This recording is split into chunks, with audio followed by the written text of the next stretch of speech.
Hello friends, मैं दीप्ति। मेरे channel में आप सबका बहुत बहुत स्वागत है। उम्मीद है आप सब बहुत अच्छे से होंगे।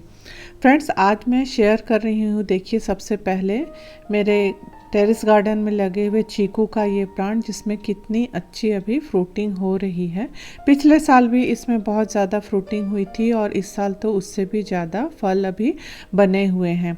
मैं पिछले 1-1.5 महीने से घर से बाहर ही रह रही हूँ, तो आप समझ सकते हैं मेरे गार्डन की क्या हालत हो रही होगी। तो आज मैं अपने इस वीडियो में वही सब शेयर कर रही हूँ कि जब हम अपने बगीचे को छोड़कर जाते हैं छुट्टियों में और किसी को बोलकर जाते हैं कि पानी डाल देना, तो बस पानी डालने से ही पौधे अच्छे से पनपते नहीं हैं। उसके लिए उसकी प्रॉपर रेगुलर देखभाल की ज़रूरत होती है।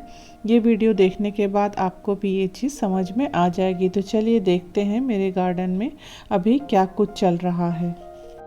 करीब 1.5 महीने के बाद ही मैं प्रॉपर गार्डन की देखभाल कर पा रही हूँ, क्योंकि मैं पिछले 1.5 महीने से लगातार तो मैं घर से बाहर रही, ऐसा नहीं है। मैं बीच में मेरा आना जाना चलता रहा। 2-4 दिनों के लिए मैं आती थी, फिर मुझे जाना पड़ रहा था, तो मैं प्रॉपर देखभाल नहीं कर पा रही थी अपने गार्डन का।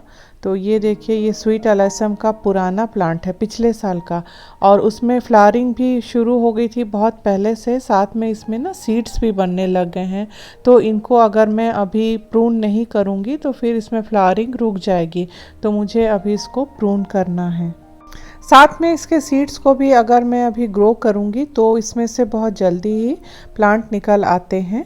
और ये है देखिए मेरे टेरेस गार्डन की हालत। ग्राउंड फ्लोर के गार्डन को तो मैं बीच बीच में ठीक कर लेती थी, तो उसकी हालत काफ़ी कुछ ठीक है, लेकिन टेरेस गार्डन की हालत मेरी बहुत ख़राब है। और साथ में मेरे यहाँ अभी पेंटिंग का भी काम चल रहा है, क्योंकि दिवाली के टाइम पे हमारे यहाँ काफ़ी बारिश हो रही थी, तो उस वक्त ना गमलों की पेंटिंग हो पाई थी और ना ही मेरे जो स्टैंड है वो भी पेंट हो पाए थे।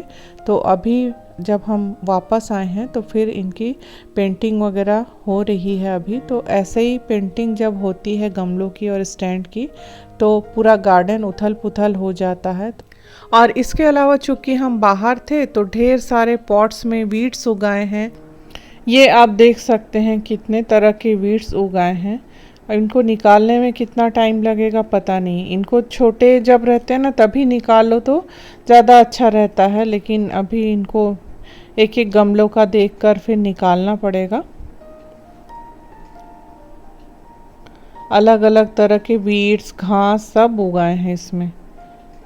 मैं अक्टूबर में गुलाब की प्रूनिंग करी थी और उसके लगभग 15 दिन के बाद नवंबर में मैं बाहर चली गई थी। तो जब गुलाब की नई ग्रोथ शुरू होती है उस वक्त इसमें बहुत देखभाल की ज़रूरत होती है, ताकि इसमें कीड़े ना लगे, फंगस का अटैक ना हो। लेकिन उस वक्त मैं इसकी देखभाल नहीं कर पाई, तो इतने पेस्ट का अटैक हो गया है मेरे गुलाब के प्लांट्स में। मैं आपको बाद में पास से दिखाती हूँ कि गुलाब में कितनी कलियां बनी हुई हैं, लेकिन सारे कलियों में ना पेस्ट का अटैक हो गया है। लेकिन कुछ बातें अच्छी भी देखने को मिली वापस आने के बाद। जैसे ये गेंदे के कुछ कटिंग्स मैंने लगाए थे तो उनमें फ्लावरिंग हो रही है। हालांकि ये भी बेतरतीब तरीके से इधर उधर फैले से हैं, तो मैं सोच रही कि इनको निकाल कर फिर से बीज छिड़क दूंगी जो मेरे पास रखे हुए हैं, तो फिर नए प्लांट में अच्छे से फ्लावरिंग होगी। और इसके अलावा ये एक ग्रीन कलर का इरेंथेमम का प्लांट है। जब मैं वापस आई तो देखा इसमें इतने खूबसूरत फूल खिले हुए हैं। मुझे मालूम नहीं था कि इस इरेंथेमम में इतने अच्छे से फूल खिलते हैं। बिल्कुल छोटे छोटे ऑर्किड के फ्लावर की तरह से इसके फूल के डिज़ाइन है। ये देखिए डॉट बने हुए इतने खूबसूरत हैं, मुझे बहुत अच्छा लगा इनको देखकर। और ये केवल ना सैंड में लगे हुए हैं। ये एक ऐसा पॉट है जिसमें मैं ढेर सारे कटिंग्स लगाती हूँ। तो कटिंग मैं इसमें लगाई थी रेंथेमम का, तो एक प्लांट तो मैं पॉट में शिफ्ट कर दी, लेकिन ये दूसरा वाला प्लांट इसी में लगा रह गया। और चूँकि ये धूप में है, जो नीचे है प्लांट उसमें फ्लावरिंग नहीं हुई है, लेकिन इसमें शायद ये धूप में है, इस वजह से इसमें बहुत अच्छे से फ्लावरिंग हो रही है। तो चलिए अब गुलाब की तरफ चलते हैं। और ये देखिए गुलाब में किस कदर पेस्ट का अटैक हो चुका है। ढेरों कलियां बनी हुई हैं, लेकिन ज़्यादातर कलियों के साथ में ही ना पेस्ट का अटैक हो गया है। तो अब मैं इनको मुझे काटना ही पड़ेगा, क्योंकि दवा के छिड़काव से अगर ये ठीक भी हो जाते हैं तो जब ये पत्तियां खुलेंगी तो वो कटी कटी सी रहेंगी और जो कलियां खिलेंगी उसकी भी पंखुड़ियां आधा कीट द्वारा खाई हुई रहेंगी, तो वो दिखने में बहुत बेकार लगेगा और प्लांट की एनर्जी जो है वो अलग वेस्ट होगी। तो इससे अच्छा ये होगा कि मैं इसको काट कर अलग कर दूं, फिर जब इसकी नई ग्रोथ होगी, नई कलियां बनेंगी, तो फिर उसमें फूल भी बहुत खूबसूरती से खिलेंगे। वापस आने के बाद मुझे गुलाब के प्लांट्स को देखकर बहुत ज़्यादा दुख हुआ, क्योंकि मैं सोच रही थी जब मैं वापस आऊँगी तो मुझे ढेरों कलियां बनी हुई मिलेगी, कुछ गुलाब तो खिले हुए भी मिलेंगे। लेकिन ऐसा नहीं हुआ, कलियां तो मुझे ढेरों बनी हुई मिली, लेकिन सारे पेस्ट के अटैक की वजह से बेकार हो चुके हैं और मुझे इनको काटना पड़ रहा है।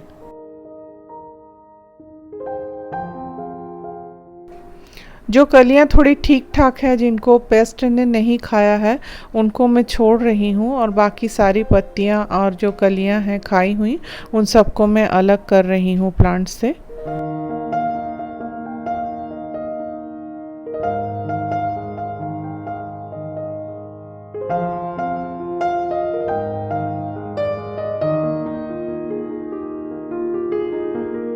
और जो थोड़ी मोटी ब्रांचेस है जो हाथ से नहीं टूट रही थी, उनको फिर मैंने कटर की सहायता से इस तरह से अलग किया।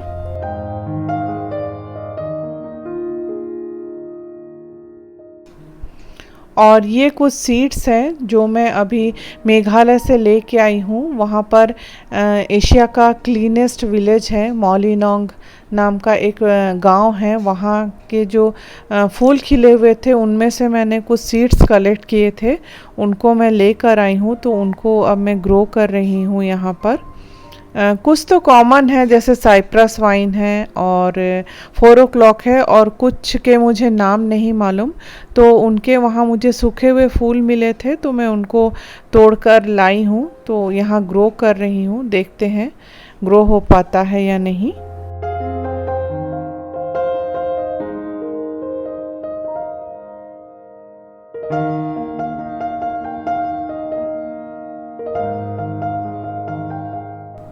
एक बार अच्छे से पानी देने के बाद में एक पॉलीथीन में छोटे छोटे से होल करके मैं उस पॉलीथीन को इसमें ढक दूंगी, ताकि इसमें जर्मिनेशन अच्छे से हो जाए। और इन सब कामों के बीच में जो मेरे पास प्लांट्स लेकर आता है बेचने के लिए, वो भी आ गया। तो मैंने उसके पास से ये पिटूनिया, गजानिया और जीनिया के प्लांट्स ले लिए। और इस सीज़न की मेरी ये पहली शॉपिंग है सीजनल प्लांट्स की। मैं इसी तरह थोड़े थोड़े सीजनल प्लांट्स लेती हूँ, 8-10 और फिर उनको पहले रिपोर्ट करती हूँ और उनको सही जगह पे प्लेस करती हूँ, तभी फिर मैं और प्लांट्स लेती हूँ। नहीं तो क्या होता है, जगह कम है, प्लांट्स बहुत ज़्यादा, तो फिर वो सेट नहीं हो पाते, इधर उधर पड़े रहते हैं, तो दिखने में अच्छा नहीं लगता है।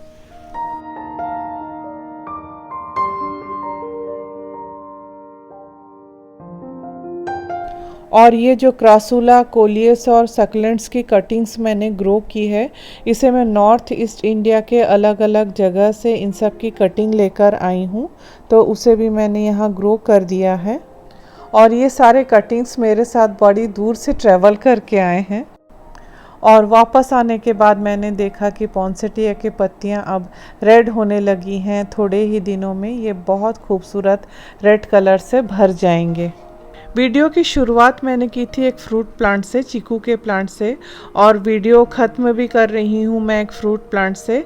और ये अनार का प्लांट है, मेरी टेरेस गार्डन में लगा हुआ है, और आप देख सकते हैं इसमें कितने अच्छे से अनार लगे हुए हैं। कुछ तो तोड़ने लायक भी हो गए हैं। मैं वीडियो बनाने के बाद 1-2 तोड़ भी लूँगी इनमें से। तो फ्रेंड्स, मेरे वीडियो में इतने लंबे समय तक बने रहने के लिए आप सबका बहुत बहुत धन्यवाद। अगर मेरा वीडियो आप सबको पसंद आता है तो मेरे चैनल को प्लीज़ सब्सक्राइब कीजिए, लाइक, शेयर एंड कमेंट भी कीजिए। मिलती हूँ अगले वीडियो में अगले टॉपिक के साथ में। तब तक के लिए आपसे विदा लेती हूँ। Bye bye, take care and happy gardening.